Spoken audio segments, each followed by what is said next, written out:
Hello everyone, welcome back to RotoViz Overtime on RotoViz Radio, brought to you by Blue Wire. My name is Colm Kelly. You can follow me on Twitter at Overtime Ireland, and as always, I am joined by Shawn Siegele, my co-host here on the RotoViz Overtime podcast. But we're also, Shawn, we teased this on our shows earlier this week. We are delighted to be joined by JJ Zachariason. A lot of our listeners will be well familiar with his Twitter handle already, but it is at LateRoundQB, and of course, recently launched lateround.com in terms of branching out on his own. So we're excited to find out more about that later in the show from JJ himself. But one of the best follows, I think, on Twitter. I think if you're not following him already, do that now. Even while listening to the show, pause the show, go click that button. But you'll also get a lot of East Coast dad information coming from JJ. And I find, JJ, I'm even more East Coast than the guys on the East Coast when you come with the 5-hour time difference over here in Ireland.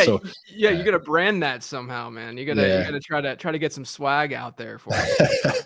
But we won't step on your toes, don't worry. But yeah, it's fantastic to have you on the show. Thanks for jumping on to talk with us. But really excited to talk to you today. So thanks for jumping on. Yeah, of course. It's always great talking to both of you guys. Well, JJ, I know that the first thing we have to do when we have you on is ask you about quarterbacks. And I'm sure that sometimes a little bit like when I go on shows and talk about zero RB, you're like, anything else. But this was a fun season that just concluded in terms of all of the different ways that the quarterback performances played out. And when you were on Stealing Bananas last fall, we kind of grilled you on this idea of late round QB and was it dead? And we have these new stars and we have more depth of stars at the top.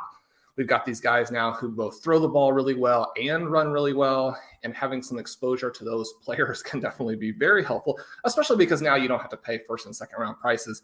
Still fifth and sixth round can be a pretty significant cost compared to some of the other guys, but it brings that into the equation a little bit more. And you mentioned those things on the show and said, look, we've moved some from when I first was providing people research on this topic.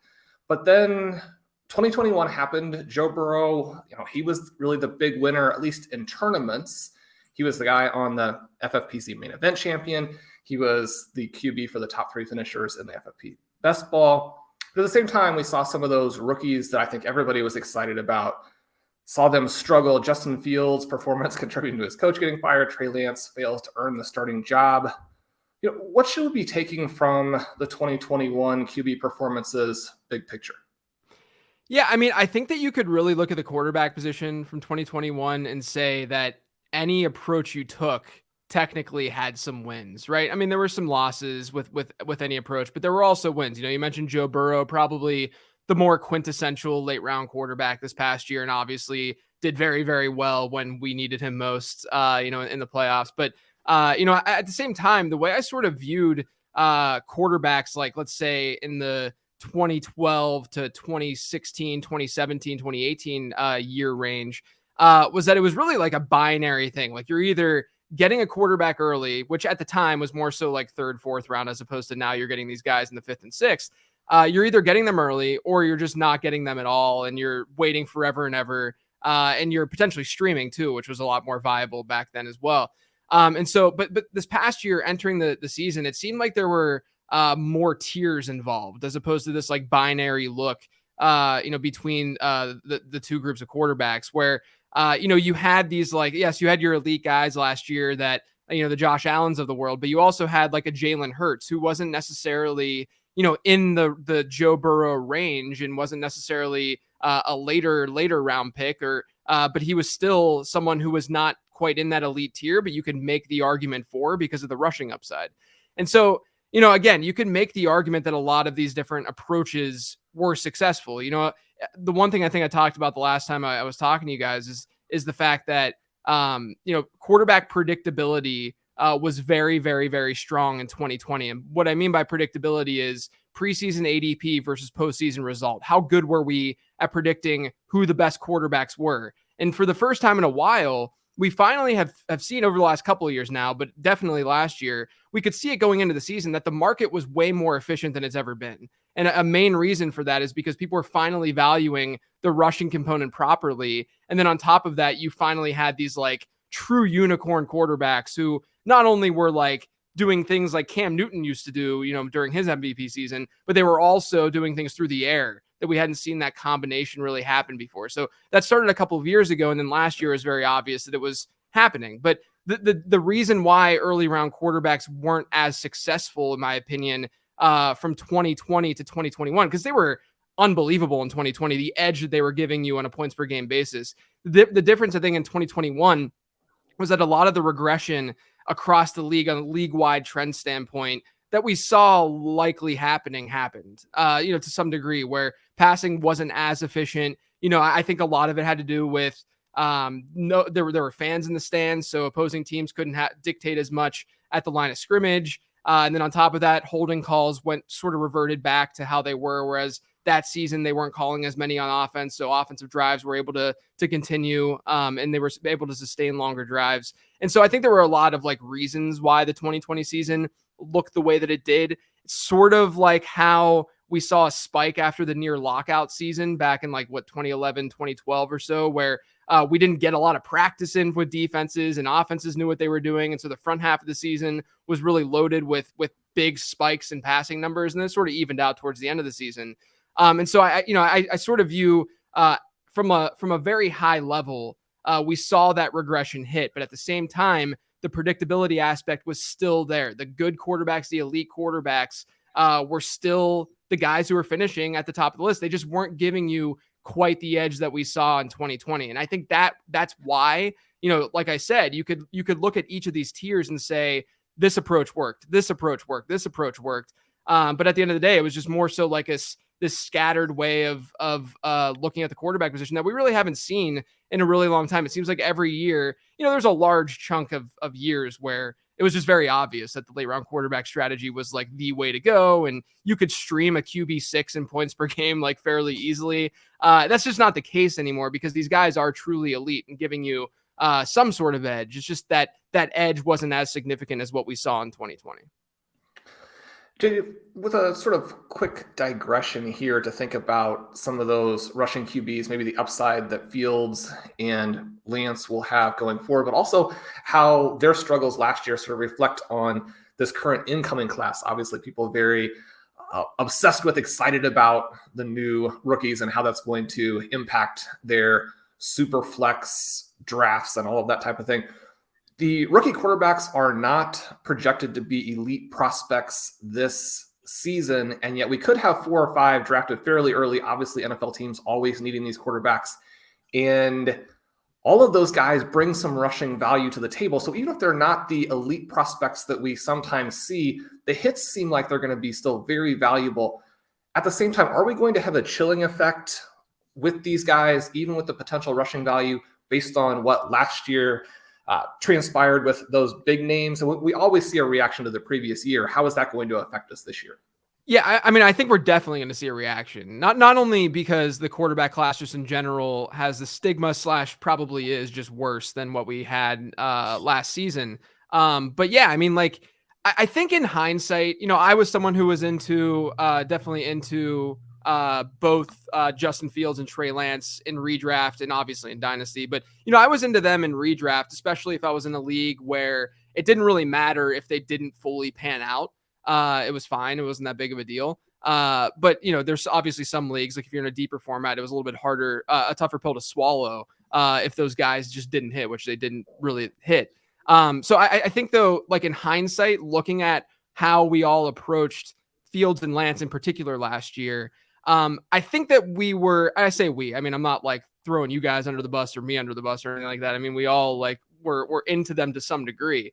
I think that it was just aggressive, the way that we were approaching. I think that we should have picked and choose our battles. I mean, I think in your home league, it was fine to get a Trey Lance because it's easily replaceable. But if you're in a high stakes league where rosters are really deep, it's just going to be a lot more difficult to replace that. And the opportunity cost was still relatively high. And then, I sat back and I thought about this when I was going through I do a show every year on my podcast on the things that I missed, just because I like to go through the process and see if I was really an idiot or not. Usually I was just an idiot.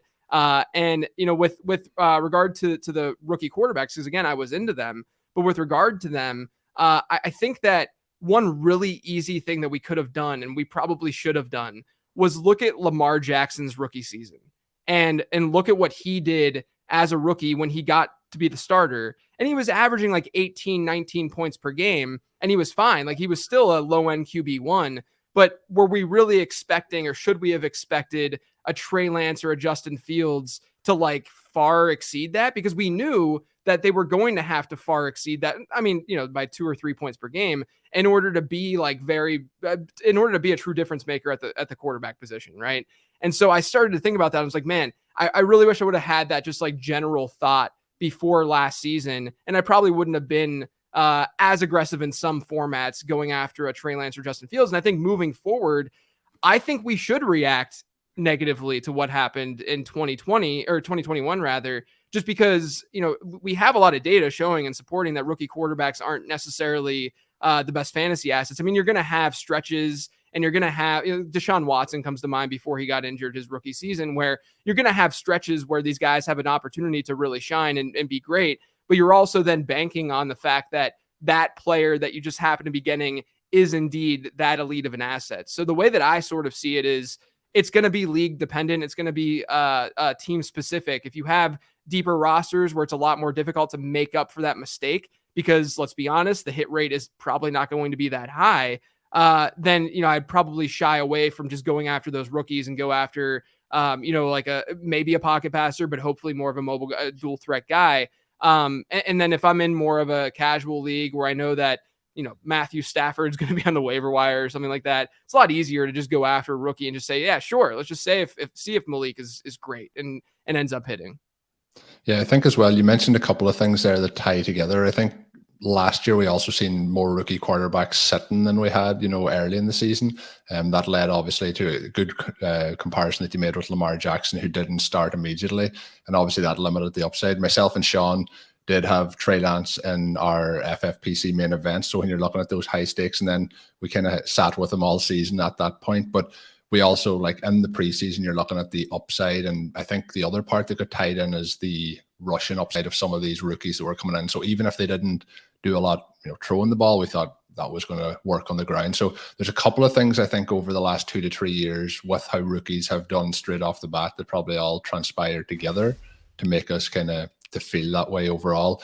Again, I talked about the FFPC, and obviously we have Underdog and different sites like that.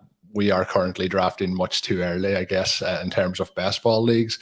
But, looking at the landscape and the reflection of how things might change from last year to this year, are there any quarterbacks that you think that might fall into that, prototypical late round quarterback mold that could be extremely positive values in 2022? Yeah, I sort of see 2022 similarly as 2021 in that there's not that binary look to this group. I mean, yes, there's this like elite group of like 6 guys or so that, will be drafted relatively early. And again, as Shawn alluded to at the start, like the goalposts have definitely moved. Like back whenever I wrote the late round quarterback ebook in 2012, it was like, yeah, if you're getting your quarterback in the 8th round, that's late, right? And now it's just a completely different beast in general. But yeah, I mean, I think that there's still a lot of viable quarterbacks that have, top 8, top 6 ceilings that you can get later-ish. But I do still view there still being like tiers. Like I'm going to be into Justin Fields and Trey Lance this year. There's no doubt about it. But they're not necessarily like going to be late guys or how someone might define what a late round quarterback is. But there's still like some, I mean, like guys who burned us this year who were relatively high in ADP that are dropping in ADP as a result. 2 guys really jump to mind. One being Russell Wilson, for obvious reasons. I mean, he's someone who we've seen have a backbone and be able to sustain a high touchdown rate and be really efficient. But the other guy that I'm kind of intrigued by is Ryan Tannehill. And it's not so much because I think he's this magical quarterback and incredibly good, but I think that he does have that cheat code element to fantasy where, we have 3 years now of Tannehill being the starter in Tennessee. And each of those seasons, he's shown that he can score touchdowns on the ground. He has 4, 7, and 7 rushing touchdowns. This past year, you can make easy excuses for a guy like Tannehill in that he had injuries all around his team, including, obviously Derrick Henry, but including A.J. Brown and Julio Jones. I mean, he's throwing the ball to Nick Westbrook-Akine as his number 1 wide receiver. Like, what are we really expecting from Tannehill with that? We know the importance of wide receiver. Like, this is something that we talk about all the time. And so And then Tannehill's touchdown rate, which was a little bit inflated, his first couple of seasons. And obviously the coaching change happened too, but his touchdown rate was a little bit inflated the first couple of seasons. And this past year it was 4%. And that's something that it was an overcorrection from a touchdown rate standpoint. That's typically one of the metrics that it's a very basic metric, but it's one of the metrics that can help us just spot regression. And a lot of times people are overreactive to what a player does the previous season based on that touchdown rate number. And so if that does positively regress in some way, and Tannehill obviously is already giving us what he can do on the ground, let's hope that the rumors aren't true with Aaron Rodgers potentially going to Tennessee and taking Ryan Tannehill's job. But if Tannehill is the starter next year, which I think we should probably bank on, I think that he's at least intriguing as like a fairly late option just because he burned so many people this past year. Yeah, he always, for me, feels a little bit like a poor man's Josh Allen. And I think you mentioned, the likes of Trey Lance and, Justin Fields. And it feels like this year there should be a little bit of a discount. I think what happened in 2021 was we seen the jump that Josh Allen took in 2020, and we were kind of almost pricing in, these guys could get similar production to him. I think we've seen that push up ADP. Do you think we're going to see ADP as high for quarterbacks this year? Do you think we'll see maybe people who did get a little bit burned, and we had, guys going in the top 5 rounds as well that didn't really produce to the extent that people might have been expecting? So do you think there'll be a regression there with ADP? Yeah, my hope, honestly, is that we're going to see people overcorrect the pocket passer situation. And what I mean by that is, guys like if you look at what happened and part of the reason why there was a lot of stability in preseason ADP versus postseason result at the quarterback position this year, part of the reason wasn't just the fact that Josh Allen and Kyler Murray and these guys all had good seasons, but also the pocket passers who we liked going into the season ended up doing well, like Aaron Rodgers and Tom Brady. And so if those pocket passers, so because of that, I think a lot of people are going to probably, I'm hoping, emphasize and overinflate the ability / the consistency and how many fantasy points these pocket passers can give you. And maybe that inherently just slides down some of those more dual threat guys, and we get some discount especially as we get like closer to July and August when more casual people are drafting, because they're going to be more inclined to take a guy like Stafford or to take a guy like Aaron Rodgers just because of their names and their name values. So I think that there's definitely a chance that we see, guys like Fields and Lance who, people who have bought into the cheat code element of the quarterback position will obviously want to buy into Justin Fields and Trey Lance. But I think that there's still this sort of safety blanket notion with a lot of the pocket passers when, I understand there should be to some degree, but a lot of them just did really well this year. It just so happens that I think variance hit favorably for those players. I'd love to hear you mention Ryan Tannehill there, the first draft that Blair Andrews and I were doing in the Never Too Early best ball there with the FFPC. We got to that 10-11 turn, and we had a couple of rookie wide receivers that we don't expect to be there anywhere near that late in the near future. So we were banking on or hoping that we would have a quarterback come back around to us in round 12, because we know, based on all the great stuff that Mike Beers has done in the best ball workshop, that type of thing, that we have this QB window. We really want to get that second QB within that range before we get too low. And we're starting to rely on these guys who could easily bust and hurt your best ball team. And we're thinking, who could come back? And Ryan Tannehill did there at the 12-12 as the QB 20, which again, you mentioned, if you look at his recent seasons without that time period where he's having to throw to those extreme backups, he should be going not significantly earlier, but enough earlier that I think you feel very excited about the value there. But JJ, we're going to now move into kind of this draft angle. And I mentioned those two wide receivers. One of them was Drake London. I'm interested to get your take on this, because you said something again on that Siegele Banana show that was so good last year, where you mentioned that you like these big wide receiver prospects when you're looking for the really potentially elite guys. And that doesn't obviously eliminate someone like a Jamar Chase, but you'd love to have these big guys over the really small guys, especially the big guys who are good. And so that brings me to this question. And the fantasy douche would be very, very happy to hear that was one of his key points. And especially even from a reality perspective, how important that is for the reality teams, even more maybe than for our fantasy teams.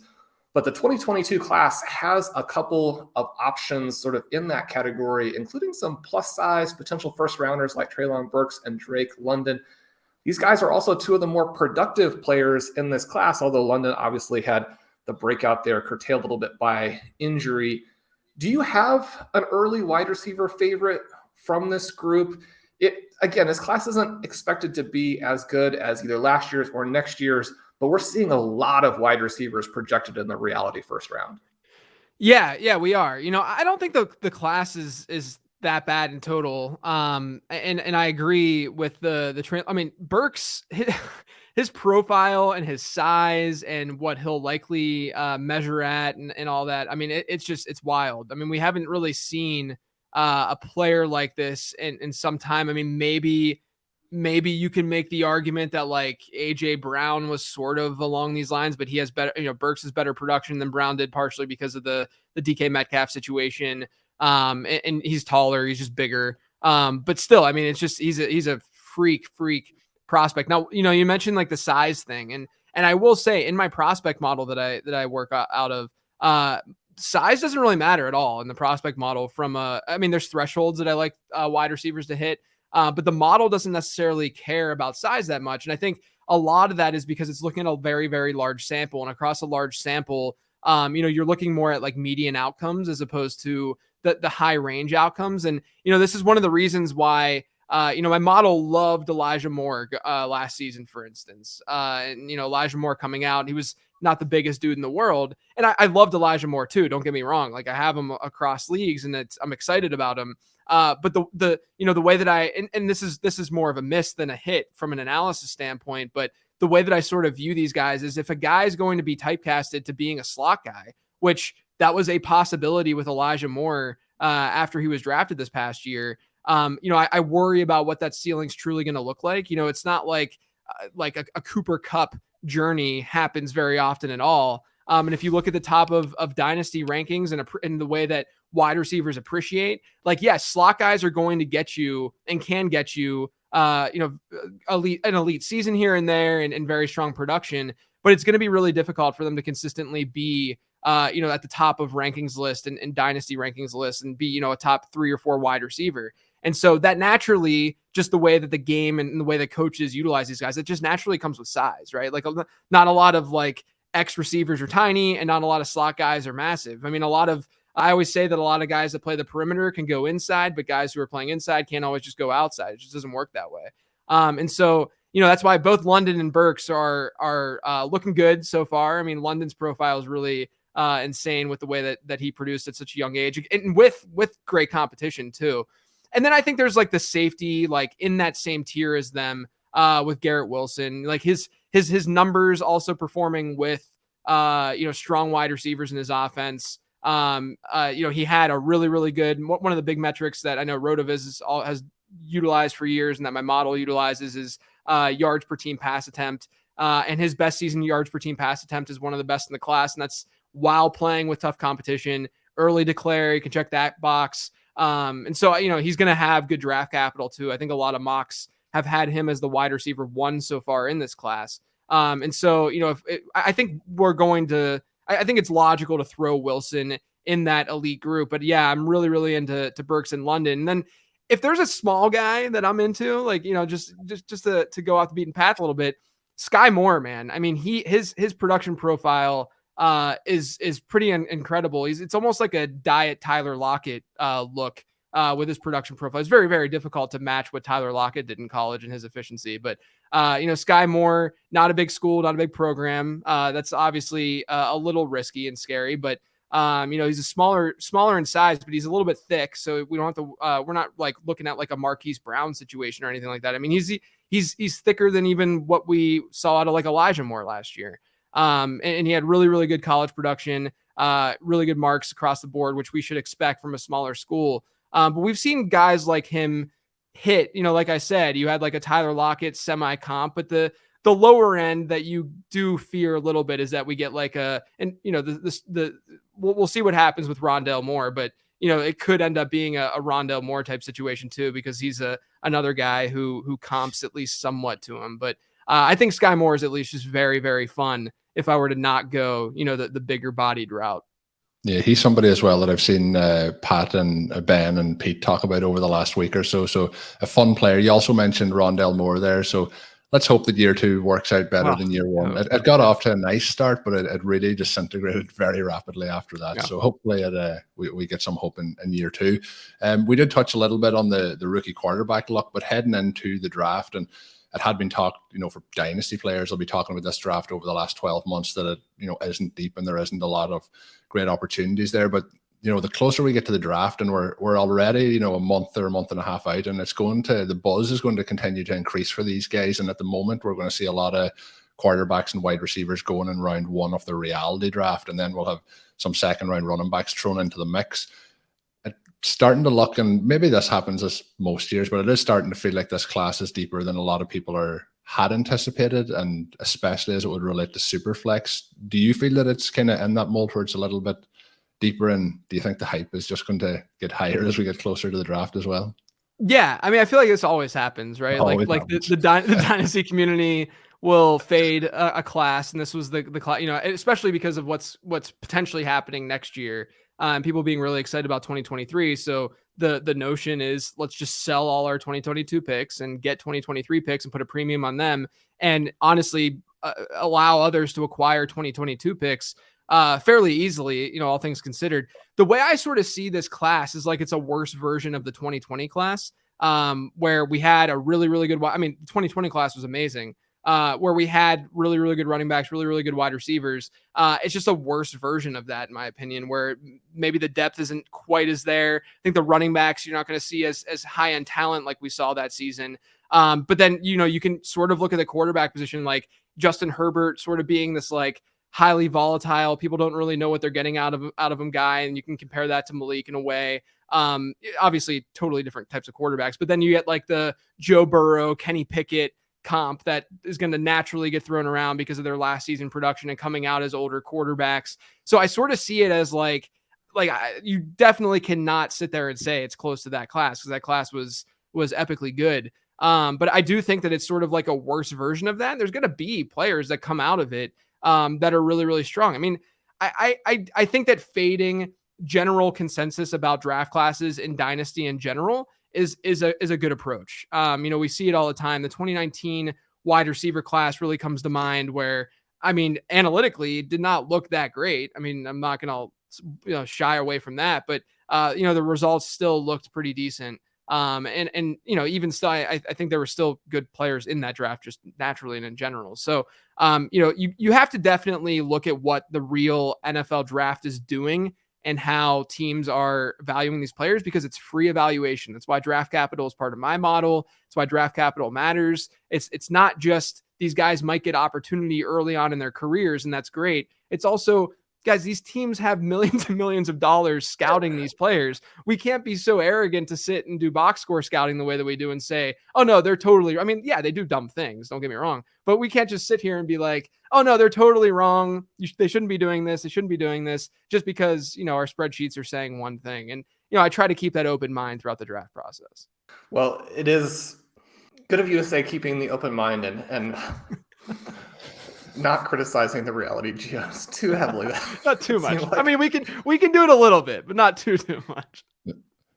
Well, JJ, before we get just sort of the preview from you of what your new venture is going to be like, and excited to share that with all of the listeners, kind of close us out here by giving us like the one big trend or development or takeaway from 2021 that now is going to be important in 2022. Is there some specific element that we should really learn and improve our games in 2022, either from a big picture or specifically on some type of tactic that will make us better and allow us to win 2022 leagues?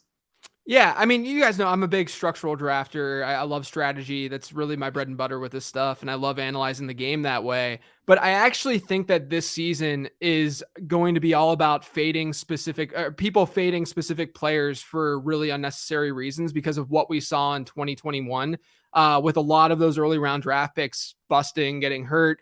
Calvin Ridley sitting out the season and Christian McCaffrey getting injured and, Saquon Barkley busting / getting hurt. I mean, the list goes on with what happened with those early round guys. And I think, this is a general thing that you should do most seasons is just naturally fade what the public is doing in terms of like individual player analysis like that. But I think we're just going to see that on a more on a grander scale in 2022 because of how wacky and wild the early rounds were this past season. So, less of a strategy takeaway. I try my best to not really, I don't really have to try hard to do it. I don't really have season to season, like drastically different takes on strategy and stuff, because strategy is there so that you don't have to do that, right? Like strategy is there because it's consistent and it's your ability to look at the landscape and be able to provide some sort of process to allow you to hit year over year over year. And like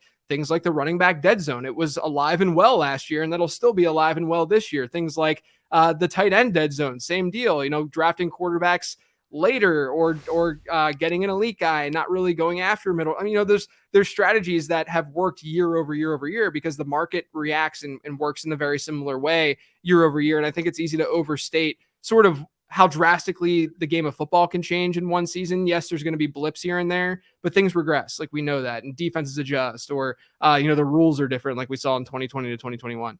And so I do think this year, more than most years, though, we're going to see a lot of people just unnecessarily fading specific players who are very, very elite. And I think like one guy who pops to mind is very obvious, is someone like Christian McCaffrey. And so I think just like looking into that a little bit deeper than normal is definitely something that I'm going to try to do. Yeah, I think it's going to be interesting to see how that plays out over the course of the season. And, we talked last year about Christian McCaffrey a lot in the offseason. We didn't get many 101 selections, Shawn, in the drafts we did for RotoViz OT. But yeah, if you want to get into fading the 101 again, I guess that's where we're going with fading Christian McCaffrey, somebody that I think will still be a superb player this coming season. Speaking of this coming season, JJ, you're taking the step, you've kind of branched out on your own and mentioned at the start, lateround.com. For anyone who's watching this on or listening on the RotoViz podcast feed, you'll be able to see JJ's new sweet setup he has for his video recordings in the background if you check it out on the YouTube channel. But super looking background and everything, JJ. But wishing you the best of luck for your upcoming venture. But do you want to let the listeners in on some of the information?